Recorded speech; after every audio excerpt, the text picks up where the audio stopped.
Hi everybody, it is Megan and Gary, how you doing? we are super excited to be with you guys and to be able to talk to you a little bit. We want to start doing this every week and spend some time with you. We miss those of you who are not with us live. Sorry. And we just wanted to be able to touch base with you. So we are going to start going through the book of Genesis and do one chapter a week and just talk about how that relates to our life and to recovery and share some thoughts that we have with you. And I'm sure that Gary here is going to make you laugh a little bit because he's pretty good at that. Well, the one thing I wanted to talk about before we get started in this, no. I'm not going to get graded on what I say, am I? I mean, this isn't like a school assignment or anything. I don't know. Might go on your viewers. You're not going to show it at Sunday I mean, at if church? we get 0 viewers, then I might just cut you out, Gary. Wow. Oh, the pressure's on now. It's all on you. Isn't that what we learn in recovery, right? Put the blame on the other person. Man, I'm responsible for my own recovery. Mine too. All right. Well, I guess here we go. All right. So let's talk about the beginning. Genesis 1. In the beginning, God created the heavens and the earth. Now the earth was formless and empty. Darkness was over the surface of the deep, and the Spirit of God was hovering over the waters. And with that, like something that sticks out to me is that God created something out of nothing. That's what we start to see in Genesis. And I can see how he does that in our own lives, because there are so many times when we look at our life and we feel like we're nothing and we're worthless. And Gary and I are evidence that that is not true, because God has come in and totally and completely changed our lives. I'm a totally, completely different person today than I was before Christ and even before recovery, because recovery has taught me to unravel some things that were controlling me and find different patterns in my life and help me to find who God created me to be a little bit more each day. So what do you think about that, Gary? I like what you said, because, Gary before Christ is totally different than Gary after Christ. Mm-hmm. People back then wouldn't even know who I was now because of the way I was. And living in the world, you're a whole different individual. And when we say in recovery, Jesus is our higher power, when that higher power does step into our life, there's a difference. You don't stay the same. Yeah. So I like that. And for the better. Yes. And I'm sure that you thought too, like I did, that there wasn't any hope for you at some point and that you're worthless and not worth even putting a dime into, right? Well, I believe the lies of the world, that I didn't have any value. Yeah. And as we see in Genesis, we do have value. Mm-hmm. That's what I like about this book. Yes. Yeah. And you guys all have value. Every single one of you. Amen. So then what does it talk about next, Gary?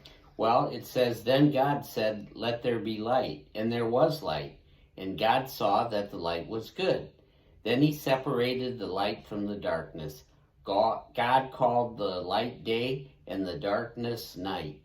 And evening passed and morning came, marking the first day.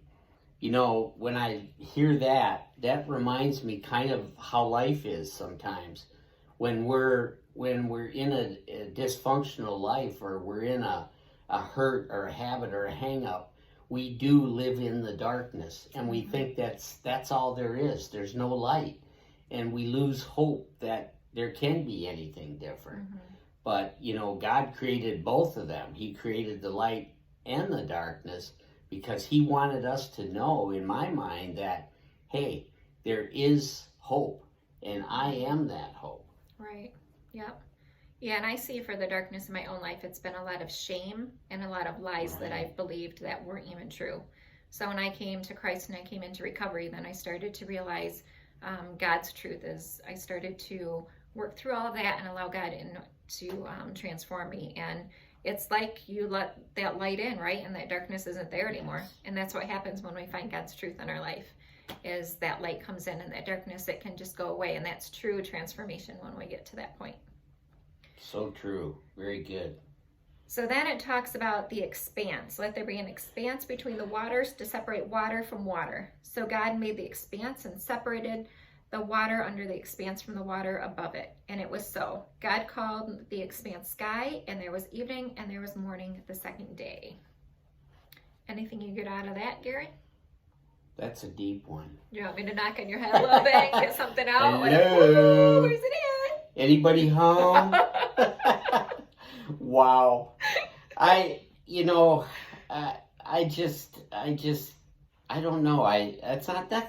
Wait, I'm going to throw that one back at you. What do you get out of it? Are you having a Megan? brain fart? Yeah, I'm just like, I'm a little numb here now. So, So I think of not necessarily that this is what it means, but I think of like that separation. God had to separate that in order to make it what he wanted it to be.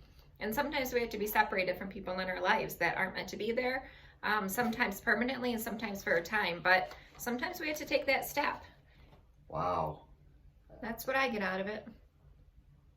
I like that. I'll just sit here and zip it and second that emotion. All right. All right. So next, go ahead. Then God said, let the waters beneath the sky flow together into one place, so dry ground may appear. And that is what happened. God called the dry ground land and the water seas. And God saw that it was good. Then God said, let the land sprout with vegetation, every sort of seed-bearing plant and trees that grow seed-bearing fruit. These seeds will then produce the kinds of plants and trees from which they came. And that is what happened. The land produced vegetation, all sorts of seed-bearing plants, the trees with seed-bearing fruit. Their seeds produced plants and trees of the same kind, and God saw that it was good. And the evening passed, and the morning came, marking the third day. Wow, there's a lot in that too. Yeah. When I hear about all this seeds and bearing fruit, I think about, my life before Christ. It's not that everything I did was bad, but it wasn't bearing good stuff. Mm-hmm. It was more focused on negative things. And I allowed the negative things to take over my life. And therefore, if somebody was to say, hey, what kind of flower were you? It would probably look like a limp, dead flower just hanging over there. With thorns? Yeah. Oh, a lot of thorns. Oh, yeah. Yeah. Trust me, there was thorns. So the good bearing fruit means that when we get in recovery and we get Christ in our life, there's a new plant, a new sprout, a new thing comes to pass. And that old part of us is gone. And that new flower blossoms just like, in the early spring when you look at a flower, it's all closed up and there isn't a whole lot there. Mm-hmm. And all of a sudden the sun comes, the warmth comes, and that thing opens up to this wonderful picture. And we see what God has made out of that seed. So when we think of our lives as that, just think what God can do in our recovery if we allow him to make us a new person, a new creation. And something that stuck out to me when you were saying that too, when you said that the light was shining on it, so it opened up, that's the light of Christ too. Ooh. Because when the cold comes, it closes up, right? So when we start to feel like we need to when things get cold around us and things don't feel good, then we can shrivel up. But when we allow Jesus in and we get into his word and we allow worship music, no matter what it is, but when we bring him into those moments, then we open up.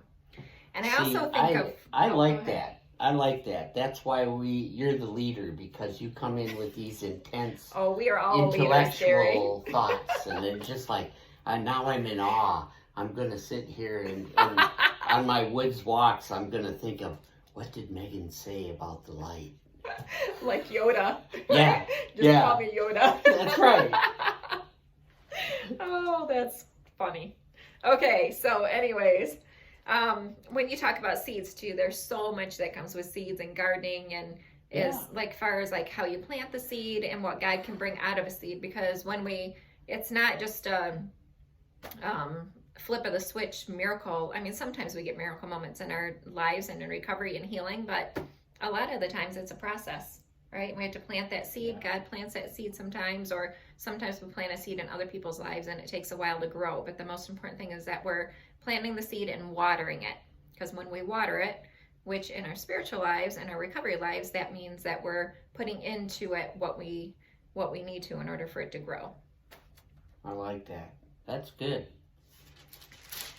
You next? Anything else on that? That's a pretty big one. I think that's pretty good. Okay.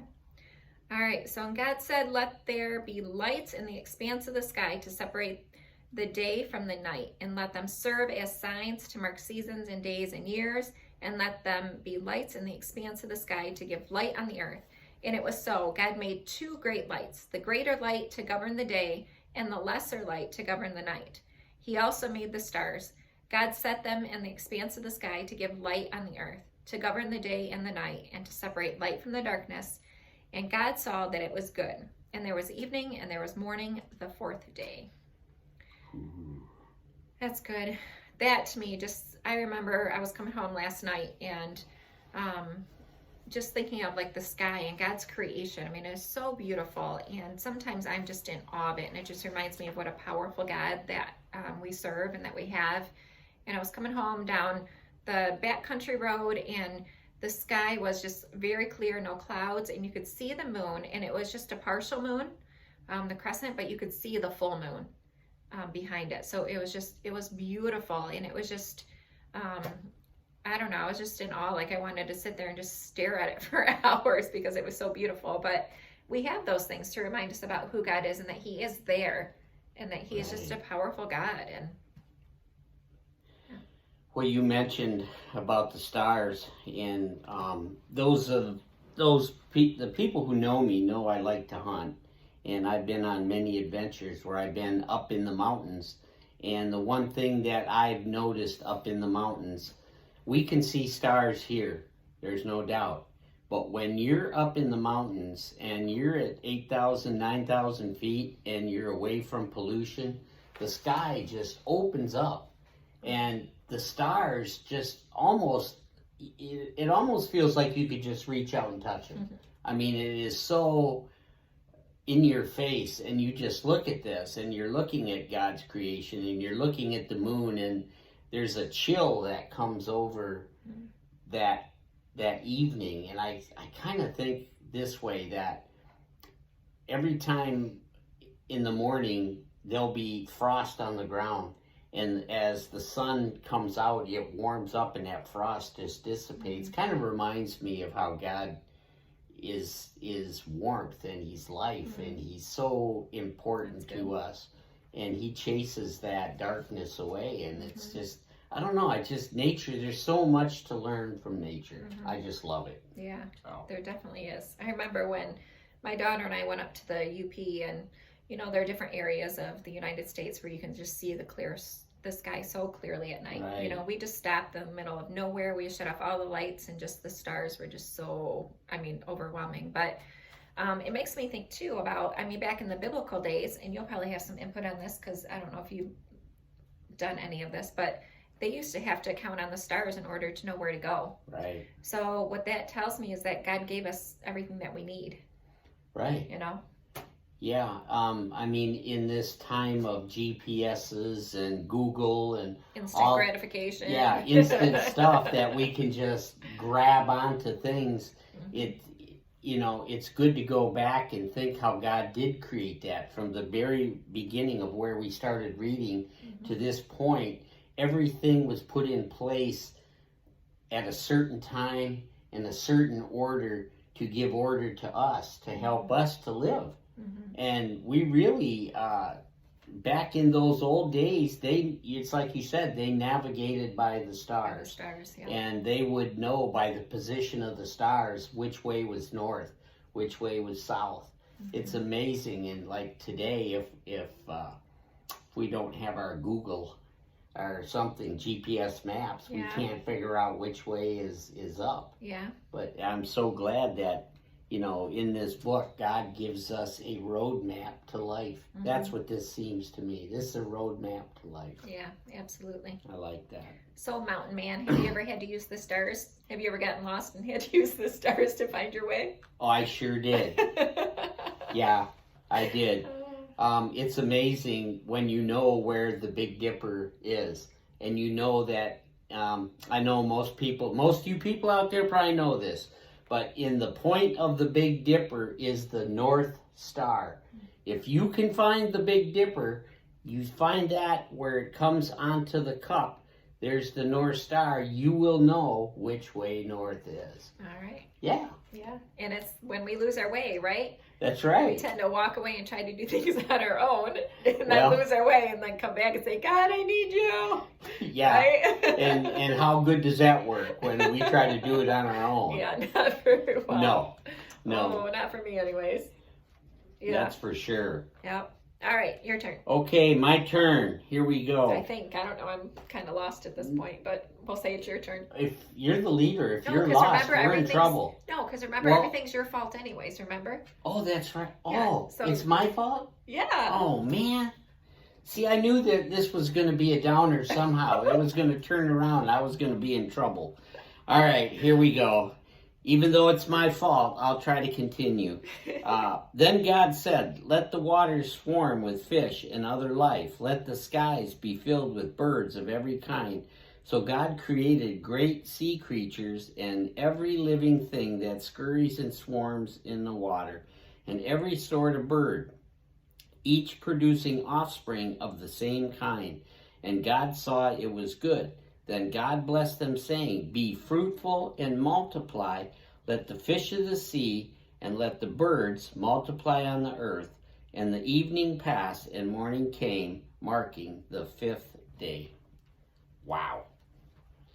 Ooh. What's ooh?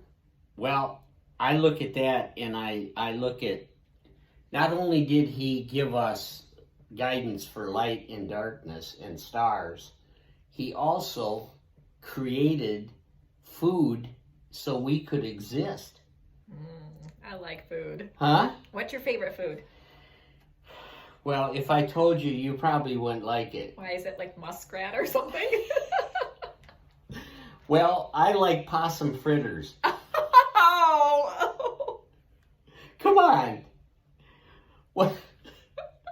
What will happen when we lose all this stuff and we have to go back to creation? How often do you eat possum or fritters or whatever you call them? Well, you know, every now and then you find one of them critters and you just gotta pick it up and skin it out and try it. Does Lisa eat them?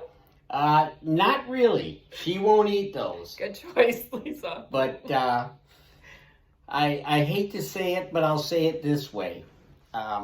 Being in the Army and being in survival training, I've probably eaten some things that would make a billy goat puke. Oh, I'm sure. I am sure. Maybe if I had to. I mean, if I had to, then, you know, whatever. But that definitely would not be my choice and my favorite food. What? I didn't say it was favorite. I said it was sustainable. But that was my question. What's your favorite food? Well, And that's what you come up with.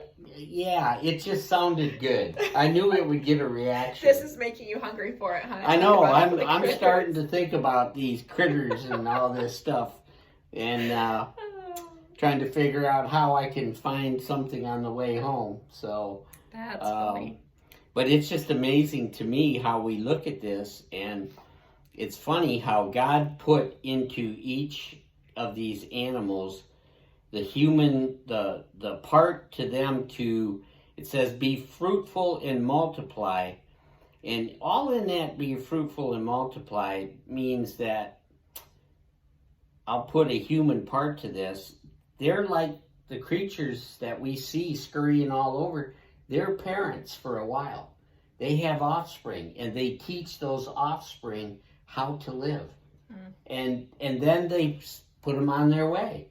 You know, when I watch the birds in the nest, and I see them bringing food to them little mouths, and the mouths are open, and they feed them all day long, but there comes a time when it's time to fly or die, you know, and Yeah. and I think we can get a lot out of that in our humanness to be parents too. You know, we are to teach our children. Some of us never get that. Yeah. That's them what to be happens independent. in recovery. Yeah, sometimes. because we can get very codependent and enable Right. our kids and want Yep. to do for them what they can do for themselves. I know that I've done that many times. I think probably all parents do it to an extent. Oh But yeah. some of us do it more than others. And then getting to that point where it's time to let them go. My kids are all young adults now and learning how to. Sorry, Gary's phone is ringing. Somebody's calling him. That's pretty important, I guess. Oops. Oh, she's calling to say, I'm not making you possum critters or fritters, whatever you call it. It's my wife, and she probably is saying, I heard that. There is no possum fritters tonight.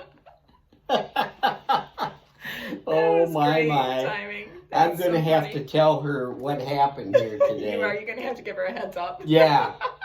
Lisa, guess what you got to make? Yeah. She became part of our video just Oh, now. my gosh.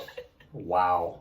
Oh, goodness. But anyways, to get back to our kids. So all of my kids are young adults now and learning to let go and allow them to make their own choices and mistakes and decisions and Right.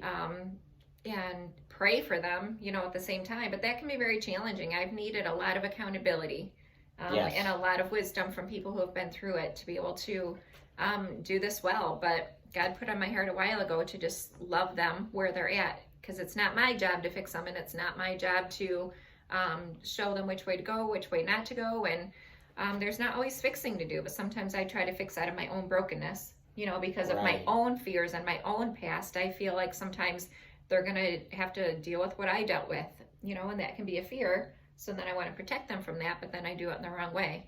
So I have to be careful of that. Yeah, it reminds me of a lot of how, some of us have come from very good parents and the parents, and to be honest with you, I don't think any parent sets out to say, well, I'm not going to do a good job as a parent, Right. but we are role modeled, and so much of what we see, that's what we become. Mm-hmm. And if we're not careful, we don't do all the right things at all the right times. And in our recovery, sometimes I know for myself, I come from a very dysfunctional home. And, my dad was out of the picture. My mom and him got divorced at a young age, and we were kind of left on our own just to kind of figure it out. And so when you grow up in that way, you look at life totally different. Mm-hmm. And that's when you get into trouble, because you have no background to back up. Mm-hmm. And we get into those hurtful habits and stuff that lead us down the wrong road. Right. And that's why it's so important to be, take that parenting thing Right. for, it's a very personal, very important thing, Mm-hmm. and I think we see that with God creating all these things. Mm-hmm. Right. Even if we have parents that we wouldn't necessarily call dysfunctional, right? There's still, nobody's perfect, and we all still act out of our triggers and codependency sometimes, and we just don't do everything perfect. Right. And even though we might have good parents, it's important to not put them on a pedestal, because that's something that some of us need to learn, is that it's not saying that they're bad parents, but it's saying when you have to work through stuff that they have done, sometimes we feel like we have to do things perfect, and it's nothing that they did intentionally, right? But we can get that feeling because we're trying to want to please and to make them happy, so then it can make us into a perfectionist and have anxiety about that. So there are even those things that aren't even necessarily saying that it was dysfunction, but the expectations and our interpretations as a child bring it into brokenness, in our own lives, that we have to just work through and learn how to learn new things and find healing from that. Because, when we're young and we don't realize it, we think they do stuff, and the first thing we think is, well, if you loved me, you would let me, and yeah, that's that's childish thinking, but we take that on as being true. Yeah, and I think, a lot of times when I know I've done it, I got to hold up my hand. There's been days when I've thought, well, I want this and I don't care. I'm going to have it my way, even though it's not good. Right. I'll do it anyway. And yeah. Well, and that can carry on to our marriages and our relationships too, because how many times will Lisa maybe do something and it's not necessarily that she's doing it bad or wrong, but because of your interpretation of it, Right. you know, you're like, well, if you love me, you would do this different, or you would do this better, or, you know, like we get those and we take that into our adult relationships. Oh, so Carries on true. from childhood. So true. Yeah, it's funny how when we do get married, sometimes we think if there's some negative thing about our partner that we see, we think that, well, when I get married, I'll change that. Wrong answer. Yeah. Yeah, that is something that a lot of us get into, but you don't have to. Right. Do not get into a relationship thinking that you're going to change them. Make sure that you can love them where they're at and be okay with that. Amen. Yeah. Even All if right. they like possum fritters. Yeah, I guess so. That would be a red flag on your list. Now, wait a minute. Oh, okay. So let's skip down to verse 27. So this is one of my favorite things. So it says, so God created man in his own image. In the image of God, he created him. Male and female, he created them. And that just reminds me, and there's so much that comes with that, because God created us in his image, and he is a perfect God. And he brought all of these characteristics, and he put some of those characteristics in men and some characteristics in women, you know, but we are created in his image. And that means that he did not make a mistake. But the thing is that sin comes into the world and puts those mistakes right there, you know, where we, you know, start to sin and we start to believe lies in our life, and all of this brokenness comes. But when we start to allow God into our life to be able to, again, transform and pull all of that junk out and bring us truth and healing, then we can start being closer and closer to who he created us to be. That's good. I like that, because so often if we listen to what the world says, the world tries to tell us that if you don't look a certain way, drive a certain car, make a certain amount of money, live in a big house, then you're just junk. And right here we see, so God created human beings in his own image. Yeah. And God doesn't make junk. Not junk. Nope. Not at all. That's for sure. No. So you are not junk. So don't believe what the world and other people are telling you. Don't believe what you're telling yourself, because you are not junk. You are worth it. You're valuable, and you are precious in God's eyes. I heard this said once. I don't know who said it, but I thought it was a wise saying. You know, God doesn't necessarily want us to be where we're at, but he wants us to be where we can be. And he sees beyond our troubles, our hurts, and our stuff. And he knows where we can be. Right. And he wants us to be there because he's a good God. And we're created in his image. He wants the best for his children. Right. And I've heard it said this way, where he loves you just where you're at, but he loves you too much to leave you where you're at. Because he doesn't want us to live in that brokenness. He wants us to be free from that. Yeah. So. Yeah. Well, you know what I like about what you just said?